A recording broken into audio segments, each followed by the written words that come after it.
Cuando nosotros sacamos la carcasa de chapa y nos queda al descubierto el chasis, una de las cosas que primero se destacan es la fuente de alimentación. Es esta cajita de chapa que donde salen muchos cables.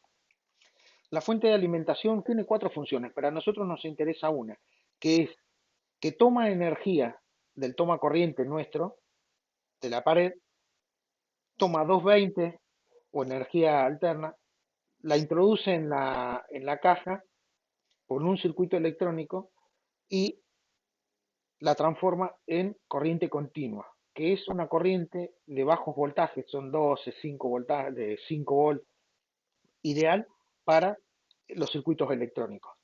La fuente de alimentación alimenta a todo lo que es nuestro CPU.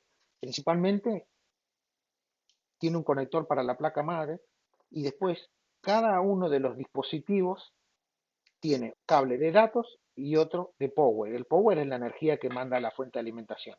La fuente de alimentación, generalmente tenemos fuentes internas, como esta, que va dentro del chasis, y tenemos las externas, que las podemos ver en impresoras, en notebook, netbook, tablet y los teléfonos también. Como yo les decía, bueno, transforma la energía de 220 y la transforma a energía a una corriente continua que es más pequeña.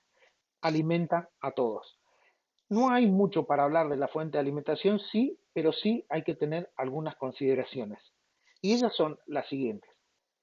Nosotros generalmente tenemos el CPU en algún lugar metido, tanto en el trabajo como en nuestro hogar, metido por ahí, tapado de cosas. Pero esta fuente de alimentación, como ustedes observarán, en la parte trasera tiene una tecla de power, encendido o apagado, tenemos un toma en donde se introduce el cable, que es donde va corriente al CPU, luego ingresa la corriente ahí, y un cooler o ventilador. Acá podemos ver un cooler o el ventilador de una fuente.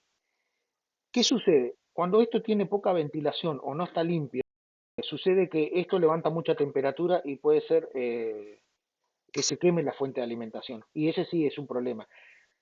Muchas veces cuando se queman saltan los capacitores y sale un fogonazo hacia afuera. Ahora acá en esta fuente de alimentación que yo tengo, que tiene, le saqué 4 tornillos para poder sacar esta carcasa de chapa y podemos dejar al descubierto el circuito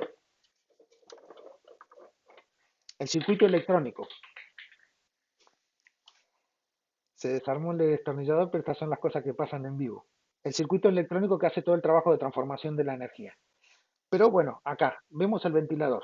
Si este ventilador nosotros notamos de que en algún momento está haciendo un zumbido y no gira, o no gira, mejor dicho, bueno, hay que parar la computadora urgente porque este circuito se recalienta, saltan los capacitores, larga un fogonazo y es el causal de incendio. Es muy peligroso.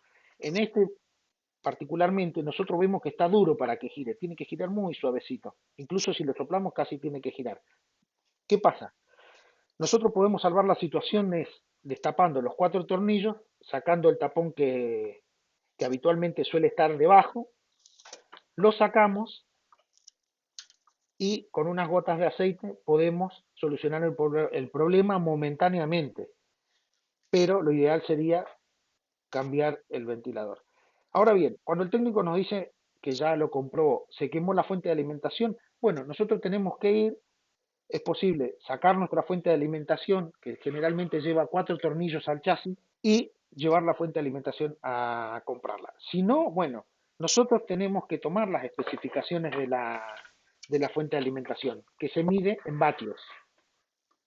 Una buena fuente de alimentación tendría que tener hoy 600 vatios. ¿Por qué? Porque así nosotros como nos aseguramos de que no nos vamos a quedar cortos con el power para todos los dispositivos que hoy tenemos. Posiblemente tengamos otro ventilador en el gabinete, por ahí algunas vienen con luces LED, pero lo importante es que le da power a todos los componentes, disco rígido, lectora de CD, lectora de DVD, disqueteras. Entonces, hoy el estándar sería una de 500 vatios o más. Obviamente que tienen calidades las fuentes de alimentación y suelen ser, cuando mejor calidad, mucho más caras. Pero bueno, nosotros tenemos que ver qué es lo que nosotros podemos tener con nuestro presupuesto. Otra cosa a tener en cuenta cuando uno va a comprar la fuente de alimentación es la cantidad de conectores que tenemos. Estos, por ejemplo, son conectores más antiguos y estos son los conectores más modernos, que ya lo vamos a ver en la clase de conectores. Pero bueno, no hay mucho más para ver de fuente de alimentación. Es más que nada tener las precauciones de tenerla en un lugar o tener el CPU en un lugar despejado de papeles, de cortinas y ventilado. Nada más por ahora. Nos encontramos en la próxima clase con Motherboard.